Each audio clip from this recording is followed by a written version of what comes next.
ਸਤਨਾਮ ਸ਼੍ਰੀ ਵਾਹਿਗੁਰੂ ਜੀ। ਗੁਰੂ ਪਿਆਰਿਓ, ਮਲਕ ਭਾਗੋ ਸੈਦਪੁਰ ਦਾ ਹਿੰਦੂ ਹਾਕਮ ਸੀ। ਇਹ ਬੜਾ ਚਲਾਕ ਤੇ ਲਾਲਚੀ ਪੂੰਜੀਪਤ ਸੀ। ਕਈ ਮਾੜਿਆਂ ਵਸੀਲਿਆਂ ਨਾਲ ਉਸਨੇ ਅਣਗਿਣਤ ਮਾਇਆ ਇਕੱਠੀ ਕੀਤੀ ਹੋਈ ਸੀ। ਮੁਸਲਮਾਨ ਹਕੂਮਤ ਨੂੰ ਖੁਸ਼ ਕਰਨ ਵਾਸਤੇ ਉਸ ਨੂੰ ਮੌਲਵੀ ਖੁਸ਼ ਰੱਖਣੇ ਪੈਂਦੇ ਸਨ। ਆਪਣੇ ਰੋਜ਼ਾਨਾ ਕੀਤੇ ਪਾਪਾਂ ਉੱਤੇ ਪਰਦਾ ਪਾਉਣ ਵਾਸਤੇ ਉਸ ਨੂੰ ਪੰਡਤਾਂ ਤੇ ਸਾਧਾਂ ਦੇ ਨਾਲ ਬਣਾ ਕੇ ਰੱਖਣੀ ਪੈਂਦੀ ਸੀ। ਉਪਕੋਰਤ ਦੋਹਾਂ ਜਮਾਤਾਂ ਦੇ ਲੋਕਾਂ ਨੂੰ ਖੁਸ਼ ਕਰਨ ਵਾਸਤੇ ਉਹ ਕਦੀ ਪੀਰਾਂ ਫਕੀਰਾਂ ਦੀਆਂ ਦੇਗਾਂ ਦਿੰਦਾ ਤੇ ਕਦੀ ਬ੍ਰਹਮ ਭੋਜ ਵੱਡਾ ਯੱਗ ਕਰਦਾ। ਥੋੜੀ ਜਿਹੀ ਰਕਮ ਖਰਚ ਕਰਕੇ ਆਪਣੀ ਉਪਮਾ ਕਰ ਲੈਂਦਾ। ਇਸ ਉਪਮਾ ਦੇ ਪਰਛਾਵੇਂ ਹੇਠ ਲੋਕਾਂ ਨੂੰ ਲੁੱਟ ਕੇ ਖਰਚੀ ਮਾਇਆ ਨਾਲੋਂ 8 ਗੁਣਾ ਹੋਰ ਮਾਇਆ ਕਮਾ ਲੈਂਦਾ।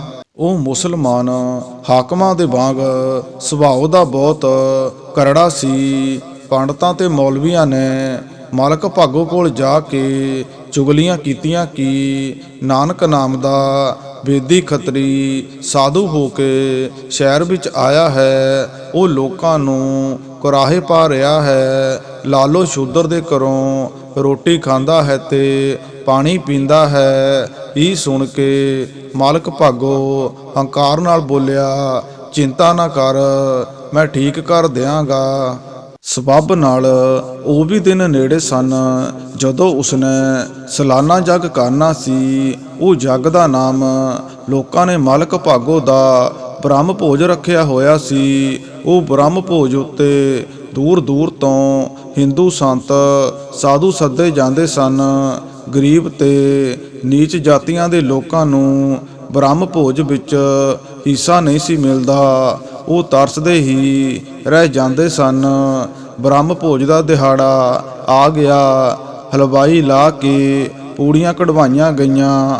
ਕੜਾਹ ਪੂੜੀ ਦਾ ਪੱਕਾ ਭੋਜਨ ਹੋਣਾ ਸੀ। ਦੂਰ ਦੂਰ ਤੋਂ ਸਾਧੂ ਤੇ ਪੰਡਤ ਆਏ। ਹਵਨ ਕਰਕੇ ਪੰਡਤ ਮਲਕ ਭਾਗੋ ਦੀ ਲੰਮੇਰੀ ਉਮਰ ਤੇ ਉਹਦੇ ਸੁੱਖਾਂ ਵਾਸਤੇ ਵੇਦ ਮੰਤਰ ਪੜ੍ਹ ਕੇ ਅਰਦਾਸਾਂ ਕਰ ਰਹੇ ਸਨ। ਮੂਰਖ ਮਲਕ ਭਾਗੋ ਨੇ ਗੁਰੂ ਨਾਨਕ ਦੇਵ ਜੀ ਦਾ ਇਮਤਿਹਾਨ ਲੈਣਾ ਚਾਹਿਆ। ਗੁਰੂ ਜੀ ਨੂੰ ਤੰਗ ਕਰਕੇ ਸ਼ਹਿਰ ਵਿੱਚੋਂ ਕੱਢਣ ਦੀ ਨੀਤ ਕੀਤੀ। ਸੁਨੇਹਾ ਭੇਜਿਆ ਕਿ ਬ੍ਰਹਮ ਭੋਜ ਤੇ ਆਓ। ਜੋ ਆਦਮੀ ਮਲਕ ਭਾਗੋ ਦਾ ਸੁਨੇਹਾ ਲੈ ਕੇ ਆਇਆ, ਗੁਰੂ ਜੀ ਨੇ ਉਸ ਨੂੰ ਉੱਤਰ ਦਿੱਤਾ, ਪੁਰਛਾ ਜਾ। ਮਲਕ ਭਾਗੋ ਨੂੰ ਆਖ ਕਿ ਉਹ ਬ੍ਰਹਮ ਭੋਜ ਖਾਣ ਵਾਸਤੇ ਨਹੀਂ ਆਉਂਦੇ, ਕਿਉਂਕਿ ਯੱਗ ਵਿੱਚ ਪੱਕਾ ਪਕਵਾਨ ਮਨੁੱਖ ਲਹੂ ਮਿੰਜ ਆਸਰੇ ਪਕਾਇਆ ਗਿਆ ਹੈ। ਇਹ ਸੁੱਚਾ ਨਹੀਂ। ਸੇਵਕ ਨੇ ਜਾ ਕੇ ਉਸੇ ਤਰ੍ਹਾਂ ਮਲਕ ਭਾਗੋ ਨੂੰ ਜਾ ਦੱਸਿਆ ਜਿਵੇਂ ਗੁਰੂ ਜੀ ਨੇ ਆਖਿਆ ਸੀ। ਉਹ ਸੜ ਕੇ ਕੋਲੇ ਹੋ ਗਿਆ। ਸਰਕਾਰੀ ਰੋਹਬ ਨਾਲ ਉਸਨੇ ਫਿਰ ਕਿਹਾ, ਜਾਓ ਉਸ ਨੂੰ ਇੱਕ ਵਾਰ ਮੇਰੇ ਕੋਲ ਲੈ ਕੇ ਆਓ। ਜੇ ਆਖਿਆ ਨਹੀਂ ਆਉਂਦਾ ਤਾਂ ਉਸ ਨੂੰ ਫੜ ਕੇ ਲੈ ਆਓ। ਉਸ ਨੂੰ ਸ਼ਾਇਦ ਪਤਾ ਨਹੀਂ ਮੈਂ ਹਾਕਮ ਹਾਂ, ਇਸ ਪਰਗਣੇ ਦਾ ਰਾਜਾ ਹਾਂ। ਉਸ ਨੇ ਸਰਕਾਰੀ ਪਿਆਂਦੇ ਭੇਜੇ। ਜਦੋਂ ਪਿਆਂਦੇ ਭਾਈ ਲਾਲੋ ਦੇ ਵਿਹੜੇ ਵਿੱਚ ਗਏ ਤਾਂ ਉਹਨਾਂ ਵੱਲ ਦੇਖ ਕੇ ਗੁਰੂ ਜੀ ਮੁਸਕਰਾਏ ਤੇ ਆਖਣ ਲੱਗੇ, ਭਾਈ ਲਾਲੋ, ਮਾਲਕ ਦਾ ਹੰਕਾਰ ਦੂਰ ਕਰਨਾ ਪਿਆ। ਚਲੋ ਇਹਨਾਂ ਬੰਦਿਆਂ ਨੂੰ ਅਸਾਂ ਵੱਲ ਭੇਜਿਆ। ਸੋ ਸਰਕਾਰੀ ਪਿਆਂਦਿਆਂ ਨੇ ਜਦੋਂ ਪ੍ਰਮਾਤਮਾ ਦੇ ਪ੍ਰਤੱਖ ਰੂਪ ਨੂੰ ਦੇਖਿਆ ਤਾਂ ਉਹਨਾਂ ਦਾ ਬੋਲਣ ਨੂੰ ਹੌਸਲਾ ਨਾ ਪਿਆ। ਉਹ ਗੁਰੂ ਜੀ ਦੇ ਨੂਰ ਭਰੇ ਚਿਹਰੇ ਨੂੰ ਦੇਖਦੇ ਰਹੇ। ਉਹਨਾਂ ਦੀਆਂ ਅੱਖਾਂ ਨੀਵੀਆਂ ਹੋ ਗਈਆਂ। ਮਲਕ ਭਾਗੋ ਦਾ ਹੁਕਮ ਭੁੱਲ ਗਏ। ਭਾਈ ਪੁਰਛੋ, ਚਲੋ ਅਸੀਂ ਤੁਹਾਡੇ ਨਾਲ ਚੱਲਦੇ ਹਾਂ। ਭਾਗੋ ਨੇ ਭੁੱਲ ਕੀਤੀ ਹੈ ਜੋ ਮੈਨੂੰ ਸੱਦਾ ਭੇਜਿਆ ਹੈ। ਗੁਰੂ ਜੀ ਨੇ ਆਪ ਪਿਆਂਦਿਆਂ ਨੂੰ ਆਖਿਆ ਤੇ ਭਾਈ ਲਾਲੋ ਨੂੰ ਨਾਲ ਲੈ ਕੇ ਮਲਕ ਭਾਗੋ ਦੇ ਘਰ ਨੂੰ ਤੁਰ ਪਏ। ਗੁਰੂ ਜੀ ਮਲਕ ਭਾਗੋ ਦੇ ਘਰ ਪੁੱਜੇ। ਅੱਗੇ ਸਾਧੂਆਂ ਤੇ ਪੰਡਤਾਂ ਦੀ ਬਹੁਤ ਭੀੜ ਸੀ। ਪੰਗਤਾਂ ਲੱਗੀਆਂ ਹੋਈਆਂ ਸਨ। ਭੋਜ ਪੱਤਰ ਅੱਗੇ ਰੱਖੇ ਹੋਏ ਸਨ, ਪਰ ਭੋਜ ਨੂੰ ਵਰਤਾਇਆ ਨਹੀਂ ਸੀ ਗਿਆ। ਜਦੋਂ ਗੁਰੂ ਜੀ ਪਹੁੰਚੇ ਤਾਂ ਮਲਕ ਭਾਗੋ ਅੱਗੇ ਹੋ ਕੇ ਮਿਲਿਆ। ਦਿਲੋਂ ਗੁੱਸੇ ਤੇ ਜ਼ੁਬਾਨੋਂ ਮਿਠਾਸ ਨਾਲ ਆਖਣ ਲੱਗਾ, ਸੰਤ ਜੀ ਆਪ ਨੂੰ ਬਹੁਤ ਸੁਨੇਹੇ ਭੇਜੇ, ਆਪ ਭੋਜਨ ਛਕਣ ਵਾਸਤੇ ਨਹੀਂ ਆਏ। ਸਾਰੇ ਸੰਤ ਤੇ ਪੰਡਤ ਆਪ ਦੀ ਉਡੀਕ ਕਰ ਰਹੇ ਹਨ। ਭੋਜਨ ਵਰਤਾਉਣ ਦੇ ਵਿੱਚ ਦੇਰੀ ਹੋ ਗਈ ਹੈ। ਤੇਰੇ ਹੁਕਮ ਅਨੁਸਾਰ ਤੇਰੇ ਘਰ ਆ ਗਏ ਹਾਂ, ਪਰ ਭੋਜਨ ਅਸਾਂ ਨਹੀਂ ਛਕਣਾ। ਗੁਰੂ ਜੀ ਨੇ ਲਹਿਜੇ ਨਾਲ ਉੱਤਰ ਦਿੱਤਾ, ਭੋਜਨ ਕਿਉਂ ਨਹੀਂ ਛਕਣਾ? ਮਲਕ ਭਾਗੋ ਨੇ ਪੁੱਛਿਆ, ਇਸ ਵਾਸਤੇ ਕਿ ਇਹ ਧਰਮ ਕਿਰਤ ਦਾ ਭੋਜਨ ਨਹੀਂ, ਪਾਪ ਦੀ ਖੱਟੀ ਦਾ ਭੋਜਨ ਹੈ। ਇਹ ਭੋਜਨ ਰੱਬ ਦੇ ਲੇਖੇ ਨਹੀਂ ਖਵਾਇਆ ਜਾ ਰਿਹਾ, ਸਗੋਂ ਆਪਣੀ ਵਡਿਆਈ ਕਰਾਉਣ ਬਦਲੇ ਖਰਚ ਕੀਤਾ ਗਿਆ ਹੈ। ਇਸ ਭੋਜਨ ਨੂੰ ਛਕ ਕੇ ਮੈਂ ਆਪਣੀ ਆਤਮਾ ਨੂੰ ਕਲੇਸ਼ਾਂ ਵਿੱਚ ਨਹੀਂ ਪਾਉਣਾ ਚਾਹੁੰਦਾ। ਪਾਪਾਂ ਦੀ ਮਾਇਆ ਦਾ ਖਰੀਦਿਆ ਪਰਮਾਤਮਾ ਦੀ ਭਗਤੀ ਤੋਂ ਦੂਰ ਲੈ ਜਾਂਦਾ ਹੈ ਤੇ ਪਾਪ ਵੱਲ ਪ੍ਰੇਰਦਾ ਹੈ। ਇਹ ਕੀ ਆਖ ਰਹੇ ਜੈ ਗੱਲ ਤੁਸੀਂ ਹੋਸ਼ ਨਾਲ ਕਰੋ। ਕ੍ਰੋਧ ਨਾਲ ਕੰਬਦਾ ਹੋਇਆ ਮਲਕ ਭਾਗੋ ਬੋਲਿਆ, ਪੁਰਛਾ ਸ਼ਾਂਤ ਰਹੋ। ਸੱਚੀ ਗੱਲ ਕੌੜੀ ਹੁੰਦੀ ਹੈ, ਪਰ ਜਾਣਦਾ ਹੈ ਕਿ ਜਿੰਨੀ ਨਿੰਮ ਕੌੜੀ ਹੁੰਦੀ ਹੈ ਉਨੀ ਸਰੀਰਕ ਰੋਗਾਂ ਨੂੰ ਦੂਰ ਕਰਦੀ ਹੈ। ਗੁਰੂ ਜੀ ਉੱਚੀ ਬੋਲੇ। ਸਾਰੇ ਪੰਡਾਲ ਵਿੱਚ ਮੌਤ ਵਰਗੀ ਚੁੱਪ ਛਾ ਗਈ। ਗੁਰੂ ਜੀ ਤੇ ਮਲਕ ਦੀ ਗੱਲਬਾਤ ਵੱਲ ਸਭ ਦੇ ਕੰਨ ਲੱਗ ਗਏ। ਫਿਰ ਮਲਕ ਭਾਗੋ ਬੋਲਿਆ, ਕੀ ਮੈਂ ਚੋਰ ਡਾਕੂ ਹਾਂ ਜੋ ਪਾਪ ਕਰਮ ਨਾਲ ਮਾਇਆ ਇਕੱਠੀ ਕਰਦਾ ਹਾਂ? ਫਿਰ ਗੁਰੂ ਜੀ ਬੋਲੇ, ਲੋਕਾਂ ਦੀਆਂ ਅੱਖਾਂ ਵਿੱਚ ਤਾਂ ਚੋਰ ਡਾਕੂ ਨਹੀਂ, ਪਰ ਚੋਰ ਡਾਕੂਆਂ ਨਾਲੋਂ ਘੱਟ ਵੀ ਨਹੀਂ। ਇਹ ਮਾਇਆ ਪਾਪਾਂ ਬਿਨਾ ਇਕੱਠੀ ਨਹੀਂ ਹੁੰਦੀ। ਇਸ ਬ੍ਰਹਮ ਭੋਜ ਵਿੱਚ ਵਰਤਾਈਆਂ ਜਾ ਰਹੀਆਂ ਪੂੜੀਆਂ ਤੇ ਕੜਾਹ ਨੂੰ ਜੇਕਰ ਨਿਚੋੜਿਆ ਜਾਵੇ ਤਾਂ ਇਹਨਾਂ ਵਿੱਚੋਂ ਲਹੂ ਦੀ ਧਾਰਾ ਨਿਕਲੇਗੀ। ਮਲਕ ਭਾਗੋ ਹੈਰਾਨ ਹੋ ਕੇ ਬੋਲਿਆ, ਮੇਰੇ ਰਾਜ ਵਿੱਚ ਆਏ ਸੈਂਕੜੇ ਮਹਾਪੁਰਸ਼ਾਂ ਵਿੱਚ ਝੂਠੇ ਦੋਸ਼ ਲਾਉਂਦਿਆਂ ਹੋਇਆਂ ਤੁਹਾਨੂੰ ਭੈ ਨਹੀਂ ਆਉਂਦਾ? ਫਿਰ ਗੁਰੂ ਜੀ ਬੋਲੇ, ਭੈ ਸਾਨੂੰ ਨਿਰੰਕਾਰ ਦਾ ਹੈ, ਮਨੁੱਖ ਕਿਸੇ ਦਾ ਨਹੀਂ। ਪਰ ਸੱਚੀ ਗੱਲ ਆਖਣੋਂ ਰੁਕਿਆ ਨਹੀਂ ਜਾਂਦਾ।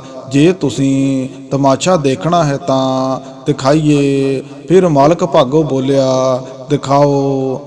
ਫਿਰ ਗੁਰੂ ਜੀ ਨੇ ਭਾਈ ਲਾਲੋ ਨੂੰ ਇਸ਼ਾਰਾ ਕੀਤਾ ਕਿ ਉਹ ਆਪਣੇ ਬਾੜੇ ਜਾਵੇ ਤੇ ਕੋਦਰੇ ਦੀ ਰੋਟੀ ਲਿਆਵੇ। ਸਰਬ ਕਲਾ ਸੰਪੂਰਨ ਤੇ ਸਰਬ ਸ਼ਕਤੀਮਾਨ ਗੁਰੂ ਜੀ ਦਾ ਇਸ਼ਾਰਾ ਆਉਂਦਿਆਂ ਹੀ ਭਾਈ ਲਾਲੋ ਬਾੜੇ ਨੂੰ ਦੌੜ ਗਿਆ। ਘਰੋਂ ਜਾ ਕੇ ਕੋਦਰੇ ਦੀ ਰੋਟੀ ਲੈ ਆਇਆ। ਗੁਰੂ ਜੀ ਨੇ ਉਸ ਦੇ ਹੱਥੋਂ ਰੋਟੀ ਫੜੀ। ਉਸੇ ਵੇਲੇ ਮਲਕ ਭਾਗੋ ਨੂੰ ਸੰਬੋਧਨ ਕਰਕੇ ਉਹਨਾਂ ਨੂੰ ਆਖਿਆ, ਪੁਰਛਾ ਭੰਡਾਰੇ ਵਿੱਚੋਂ 4 ਪੂੜੇ ਲਿਆਵੀਂ, ਆਪਣੀ ਮਰਜ਼ੀ ਦੇ ਚੁਣ ਕੇ। ਫਿਰ ਨਾ ਆਖੀ ਕੋਈ ਧੋਖਾ ਹੋਇਆ ਹੈ। ਮਾਇਆ ਦੇ ਹੰਕਾਰ ਪੁਣੇ ਨੇ ਮਲਕ ਭਾਗੋ ਨੂੰ ਅੰਨਾ ਬੋਲਾ ਕੀਤਾ ਹੋਇਆ ਸੀ। ਹੰਕਾਰੀ ਮੂਰਖ ਨੇ ਰਤਾ ਨਾ ਸੋਚਿਆ ਕਿ ਰਾਜਾ ਬਲੀ ਅਤੇ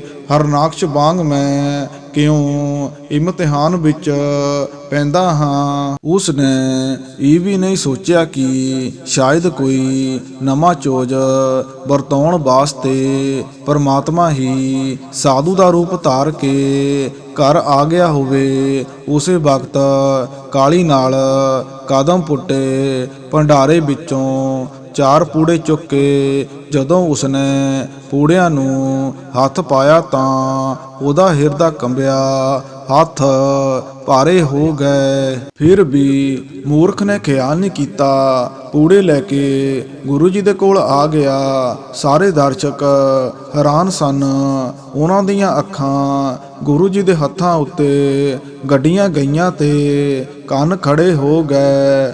ਬਚਨ ਸੁਣਾਉਣ ਵਾਸਤੇ ਉੱਚੀ ਥਾਂ ਤੇ ਗੁਰੂ ਜੀ ਨੇ 2 ਥਾਲ ਰੱਖੇ। ਪਰਮਾਤਮਾ ਰੂਪ ਗੁਰੂ ਜੀ ਨੇ ਇੱਕ ਹੱਥ ਵਿੱਚ ਮਲਕ ਭਾਗੋ ਦੇ ਮਾਲ ਪੂੜੇ ਫੜੇ, ਦੂਸਰੇ ਹੱਥ ਵਿੱਚ ਭਾਈ ਲਾਲੋ ਦੀ ਕੋਦਰੇ ਦੀ ਰੋਟੀ ਕੁੱਟ ਲਈ। ਜਦੋਂ ਦੋਹਾਂ ਨੂੰ ਜ਼ੋਰ ਨਾਲ ਮੁੱਠਾ ਮੀਟ ਕੇ ਕੁੱਟਿਆ ਤਾਂ ਕੋਦਰੇ ਦੇ ਟੁਕੜੇ ਦੇ ਵਿੱਚੋਂ ਦੁੱਧ ਦੀ ਧਾਰ ਵਗੀ ਤੇ ਮਾਲ ਪੂੜਿਆਂ ਦੇ ਵਿੱਚੋਂ ਲਹੂ ਵਹਿ ਤੁਰਿਆ। ਦੋਵੇਂ ਥਾਲੀਆਂ ਭਰ ਗਈਆਂ, ਇੱਕ ਦੁੱਧ ਨਾਲ ਤੇ ਇੱਕ ਲਹੂ ਨਾਲ।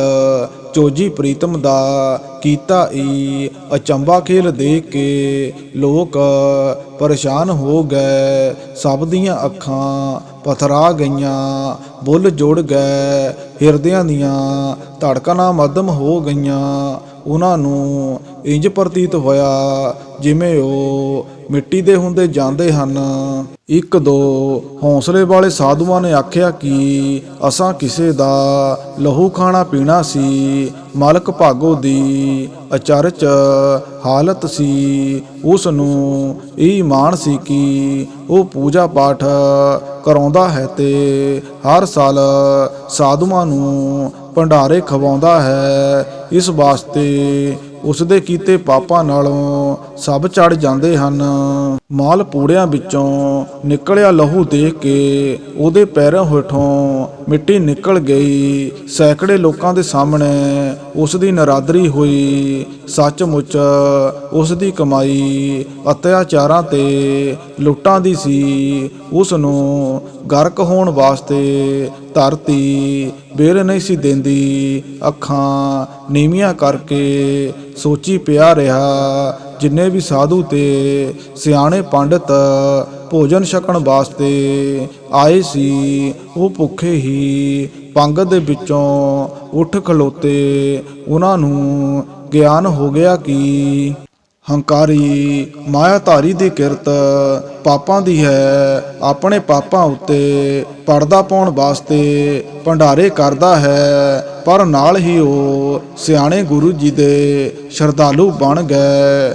ਗ੍ਰੰਥਾਂ ਨੂੰ ਪੜ੍ਹਨ ਵਾਲਿਆਂ ਨੇ ਕਿਹਾ, ਹੋ ਸਕਦਾ ਹੈ ਭਗਵਾਨ ਨੇ ਪਾਪੀ ਜੀਵਾਂ ਨੂੰ ਸੁਧਾਰਨ ਵਾਸਤੇ ਕਲਯੁਗ ਵਿੱਚ ਅਵਤਾਰ ਭੇਜਿਆ ਹੋਵੇ। ਉਹ ਸਾਰੇ ਅੱਗੇ ਹੋ ਕੇ ਗੁਰੂ ਜੀ ਦੇ ਚਰਨੀ ਲੱਗੇ। ਗੁਰੂ ਜੀ ਨੇ ਉਹਨਾਂ ਨੂੰ ਉਪਦੇਸ਼ ਕੀਤਾ ਕਿ ਪੂੰਜੀਪਤੀਆਂ ਦੇ ਭੰਡਾਰੇ ਖਾ ਕੇ ਉਹਨਾਂ ਦੀ ਉਪਮਾ ਕਰਨ ਦੀ ਥਾਂ ਨਿਰੰਕਾਰ ਦੀ ਉਪਮਾ ਕਰੋ। ਸਤ ਕਰਤਾਰ ਜਪੋ। ਕਲਯੁਗ ਵਿੱਚ ਨਾਮ ਜਪਣ ਨਾਲ ਹੀ ਕਲਿਆਣ ਹੁੰਦਾ ਹੈ। ਜਿਸ ਨੇ ਪੈਦਾ ਕੀਤਾ ਹੈ ਉਹ ਰਿਜ਼ਕ ਵੀ ਦੇਵੇਗਾ। ਪੰਛੀਆਂ ਵਾਂਗ ਦਰਵੇਸ਼ਾਂ ਨੂੰ ਭਗਵਾਨ ਤੇ ਭਰੋਸਾ ਰੱਖਣਾ ਚਾਹੀਦਾ ਹੈ। ਫਿਰ ਸ੍ਰੀ ਗੁਰੂ ਨਾਨਕ ਦੇਵ ਜੀ ਨੇ ਮਲਕ ਭਾਗੋ ਨੂੰ ਸੰਬੋਧਨ ਕਰਕੇ ਆਖਿਆ, ਜਿਸ ਲਾਲੋ ਨੂੰ ਗਰੀਬ ਤੇ ਸ਼ੂਦਰ ਦੱਸਦਾ ਹੈ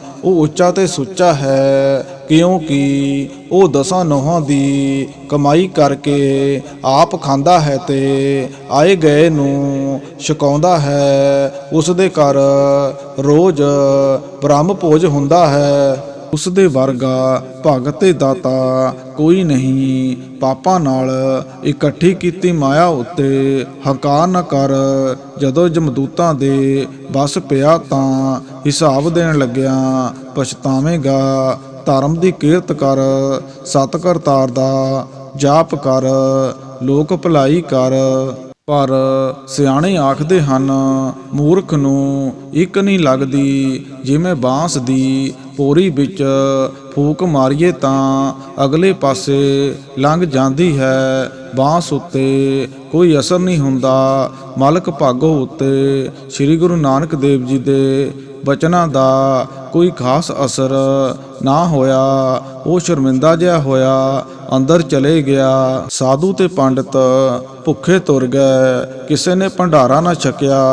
ਸਾਰੇ ਸ਼ਹਿਰ ਵਿੱਚ ਮਾਲਕ ਭਾਗੋ ਦੀ ਨਿਰਾਦਰੀ ਹੋਣ ਲੱਗੀ। ਕਰੁਣਾਨਿਧ ਗੁਰੂ ਜੀ ਦੇ ਚਰਨੀ ਡਿੱਗਣ ਦੀ ਥਾਂ ਉਸਨੇ ਮਨ ਹੀ ਮਨ ਬਦਲਾ ਲੈਣ ਦੀ ਨੀਤ ਧਾਰੀ। ਪਰ ਗੁਰੂ ਜੀ ਦੇ ਸ਼ਰਧਾਲੂਆਂ ਵਿੱਚ ਵਾਧਾ ਹੋ ਗਿਆ। ਭਾਈ ਲਾਲੋ ਦੇ ਬਾੜੇ ਵਿੱਚ ਜੋ ਸਾਸੰਗ ਹੁੰਦਾ ਸੀ, ਉਹਦੀ ਹਾਜ਼ਰੀ ਕਈ ਗੁਣਾ ਵੱਧ ਗਈ। ਸਤਿਨਾਮ ਸ੍ਰੀ ਵਾਹਿਗੁਰੂ ਜੀ।